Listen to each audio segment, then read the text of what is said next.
Bukayo Saka made.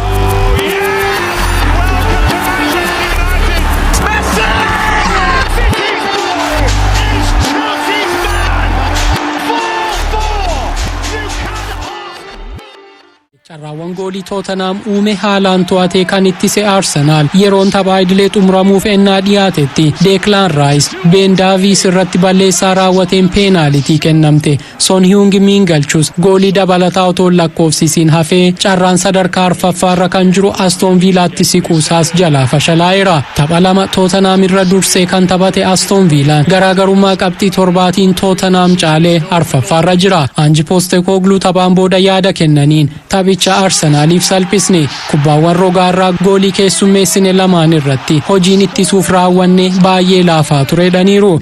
Happens that clicks something, it puts a wrong message in your brain, but I think we started to deal with the situation better. Tapha isaa Premier League 100ffaa hojii leenjisummaa isaatiin kan durse Mikel Arteta ammoo dogoggora dhuunfaa hojjanne lamaan goolii keessummeessine of dhiphisne. Jalqaba boqonnaa boodaa irratti silaa galchii arfaffaa lakkoofsisuu qabna ture. Wanti guddaan injifannee deeggartoota keenya gammachiisuudha jedhe. Tapha biraa kaleessaatiin shaampiyoonii waggoota 3 darbanii Manchester Cityin qabxii tapha Arsenal beekee morkii dirreetti seeneen goolii 2-0 Nottingham Forest mo'ee hawwattummaa xumura liigichaatti sonatti dabaleera. Liigicha keessa turuuf carraaqaa kan jiru Nottingham Forest sochii taphaa bayeessaaf carraa galchii ta'uu malan uumuun haalaan taphatus karra goolii Manchester City hin bansiisin hafeera. Goolii Manchester Cityin ittiin durse boqonnaa dura daqiiqaa 32ffaa irratti kubbaa Kevin De Bruyne laateef Joshko Gvardioltu lakkoofsise. Galchii lammaffaa garicha ammoo jijjiiramee kan seene Erling Braut Haaland daqiiqaa 71ffaa irratti ida'eera. Taphoota lamaan darban sababa miidhamaatiin kan hin taphanne Haaland Premier Leaguein goolii 21ffaa isaa lakkoofsise morkii kophee warqee dursaa jira. Gooliiwwan lamaan mijeessee kan laate Kevin De Bruyne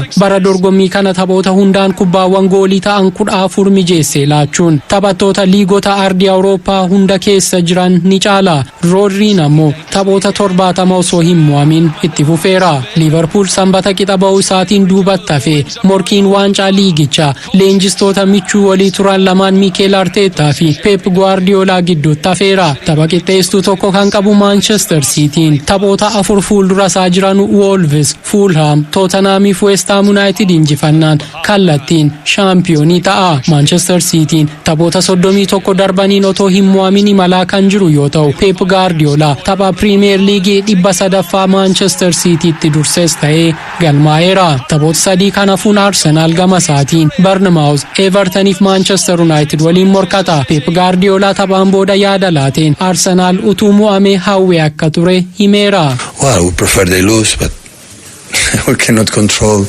what they do. They make a... Arsenal utuu mo'amee natti tola ture garuu hojii isaan hojjetan nuti to'achuu hin dandeenyu. Qabxii gaarii galmeessisan kana boodas waan mo'amanu hin se'u. Gama keenyaanis taphoota 4 nu hafan waan injifatamnuu fi qixa baanu hin se'u. Maal hojjechuu akka qabnu sirriitti beeka jedheera. Tapha biraa kaleessaatiin Bournemouth goolii 3-0 Brighton and Hove Albion mo'atee seenaa haaraa galmeeffateera. Bara dorgommii darbe dhiphuun liigicha keessatti erga hafeen booda gaarii Oneeliin geggeesse. Muuxannoo hin qabu jedhamee qeeqamaa kan ture Andoonii Raa'olaa kan qacare kilabichi taphoota 9 torbee jalqabaa liigichaatiin otoo hin mo'atin turus qabxii isaa 48 gahateera. Kun ammoo seenaa kilabichaatiin riikardii qabxii hedduu Premier Leaguein argate 46 kan bara dorgommii 2016-17 galmeessisee tureen taphoonni 3 otoo isa hafuu gamanumaa caaleera. Liigicha Arsenal qabxii 80, Manchester Cityin 79, Liverpool 75 wal duraa duubaan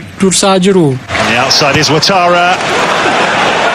Premier League dhuma England kanaan sanbata Liverpool, Aston Villa fi Manchester United qixa yoo bahan Sheffield United gara Championship'itti gadi bu'eera.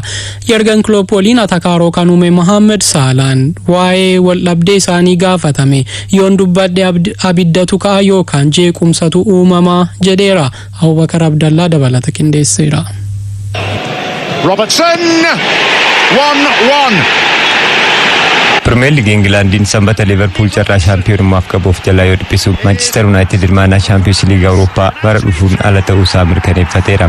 And the 150th meeting of West Ham and Liverpool. Liverpool Arsenal fi Manchester City waliin waancaa morkachuudhaaf carraa qabu dhiphatus ergan Klopp waa'ee morkii waancaa na hin dhiphisu nuti taphoota keenya qofa injifachuu qabna jedhan. Liverpool sanbata gara dhiha London imaluudhaan West Ham waliin morkii taasise lama qixaan xumure. Jarrod Bowen boqonnaa dura goolii galchee Liverpool dursuu eegalus boqonnaa deebii Andrew Robertson Liverpool qixxeesse. Boqonnaa deebii Alfonso Areolaan garee isaa irratti goolii galchee Liverpool 2-1 dursaa kan ture yoo ta'u Mikel Antonio goolii West Ham qabxii ittiin qooddate galcheen taphichi lama qixaan xumurame. Liverpool taphoota ligichaa 5 darban keessaa tokko qofa injifatee lama mo'atamee lama qixaan bahuun qabxii 75 sadaffaarra jira. Taphichaan Mohamed Salah teessoo jijjiirarra kan ture yoo ta'u jijjiiramee yeroo seenutti Klopp waliin atakaaroo keessa seenuun Darwin Nunes yeroo addaan dhoowwu mul'ateera. Salah taphichaan booda yaada kenneen yoon dubbadhe waa hedduutu badda jedhe. Ergan Klopp gama isaaniitiin kutaa uffannaa kilabichaa keessatti dhimmicha irratti haasa'uu ibsani. Taphicha ilaalchisuun Klopp yaada kennaniin nuti kubbaa miilaa taphannee injifachuu qofa barbaanna jechuun taphoota sadan hafan mo'achuuf yaalla jedhani. Taphataan duraanii Liverpool Peter Crouch taateen akkana leenjisaa fi taphataa murteessaa jidduutti mudachuun kilabichaaf waan gaarii miti jedhe. Taphataan duraanii sarara ittisaa Liverpool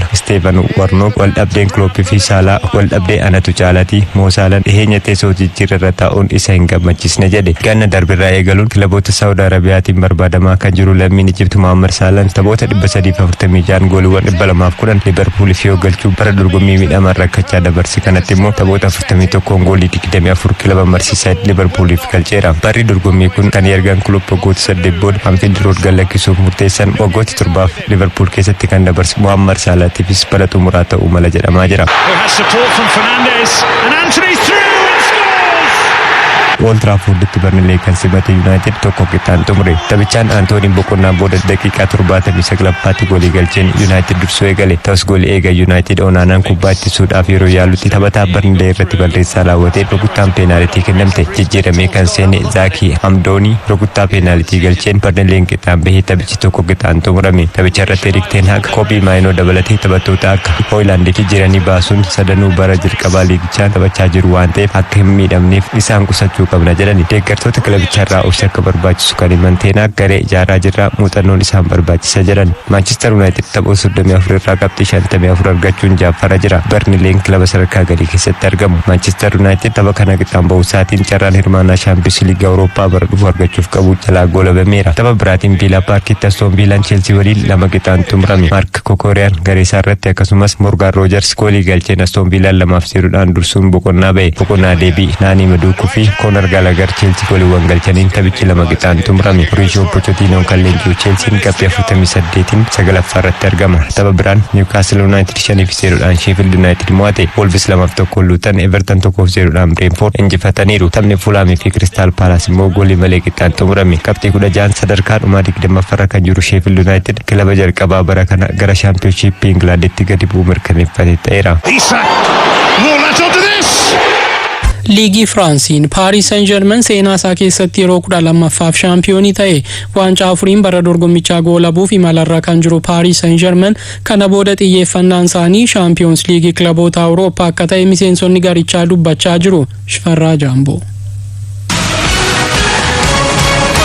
Le leader veut donc aller de l'avant avec Barcola, Colomboigny et Dembélé titulaires. Waancaa sadii keessa kan jiru PSG'n walitti aansee jiru sadaffaaf shaampiyoonii Firaansii ta'uu mirkaneeffate. Sanbata darbe kilaba sadarkaa gadii keessa jiru Le Havre waliin taphatee goolii 3 qixaa kan bahe PSG'n kaleessa Monaco Lyon mo'amuudhaan wal qabatee dursee shaampiyoonii ta'e. Torbee 31ffaa liigii Firaansiin kaleessaaf sanbata taphatamaniin kilaboonni hirmaannaa Champions League Awurooppaa argachuu morkatan yoo injifatan Monaco Lyon goolii 3-2 mo'amee dursee PSG'n akka shaampiyoonii ta'uuf gargaare. Lyon gooliiwwan Alexander Lacazette, Benrahma fi Malik Fofanan galchanii mo'ate. Ben Yedder gooliiwwan 2 Monacoodhaaf galchuus mo'amuurraa hin oolchine. Liigii Firaansii kanaan sanbata PSG'n kilaba sadarkaa gadii keessa jiru Le Havre waliin qixa bahus kaleessa Monaco mo'amuudhaan wal qabatee shaampiyoonii ta'uu mirkaneeffate. Waggoota 13 darban walitti aansee shaampiyoonii liigii Firaansii ta'uu kan mirkaneeffate PSG'n waggoota 11 darban keessa immoo yeroo kurnaffaaf shaampiyoonii ta'uun olaantummaa liigii Firaansii fudhachuu mirkaneesse. Waliigalaan immoo yeroo 12ffaaf shaampiyoonii Firaansii ta'uu isaaniiti. Gareen Luis Enrique leenjuu barichaan waancaa lammaffaa golambaatti galfataniiru. Dursanii waancaa mo'attoota Firaansii fudhachuun ni yaadatama. Kana booda immoo waancaa Champions League Awurooppaa fi waancaa Firaansii kan milkeeffatan yoo ta'e baricha waancaa 4 xumuruu danda'u. Kun ammoo Kylian Mbappé xumura barichaatti kilabicha gadi lakkisuun gara Real Madrid imalaaf eegamu milkii guddaa ta'a jedhamee eegama. Waancaa Champions League Awurooppaan walakkaa xumuraaf kan darbe PSG'n Copa di France xumuraaf ga'eera. Barichaan goolii 34 kan galche Kylian Mbappé'n kaayyoon isaa Champions League Awurooppaa argachuu akka ta'e ibsee kana booda xiyyeeffannoon isaaniif shaampiyoonii Awurooppaa ta'uuf morkatuuf eegama. Erga bara 2011 eegalee abbootii qabeenyaa Kaatariin kan dhuunfatame PSG'n waancaa liigichaa irra deddeebiidhaan milkeeffataniiru. Amma hawwiin isaanii shaampiyoonii Awurooppaadhaa ta'uudha. Bara kana ni milkeessuu kan jedhu ammoo ni eegama. Et passe à l'attaque avec le centre de Benrahma qui trouve Alexandre Lacazette, l'égalisation à la 22e minute. Kaleessa kan mo'ame Monaakoon qabxii 58 sadarkaa lammaffaarra taa'uudhaan hirmaannaa Champions League Awurooppaa argachuuf morkata. Taphoota biroo liigii Firaansii kanaan kaleessa taphatamanii kilaboonni dorgommii Awurooppaa argachuuf morkatan injifataniiru. Qabxii 56 sadarkaa sadaffaarra kan jiru Brest goolii 5 fi 4 Reemsi mo'ate. Taphoota 3 hafaniin carraa Champions League Awurooppaa isaanii mirkaneeffata. Kaleessuma Liil goolii 2 fi 1 Meenzi mo'ate sadarkaa 4ffaa cimsate. Sadarkaa 5ffaarra kan jiru Niis ammoo goolii 3 fi 1 Strasbourg mo'ate hirmaannaa Awurooppaaf morkii isaa cimsate. Marsel 2 fi 1 Lens mo'ateera. Sadarkaa 18ffaarra kan jiru Clermont ammoo goolii 4 fi 1 Reemsi mo'ate. Toulouse 2 fi 1 Lorient mo'ataniiru. Difficile mais qui se relance 2 minutes plus tard à la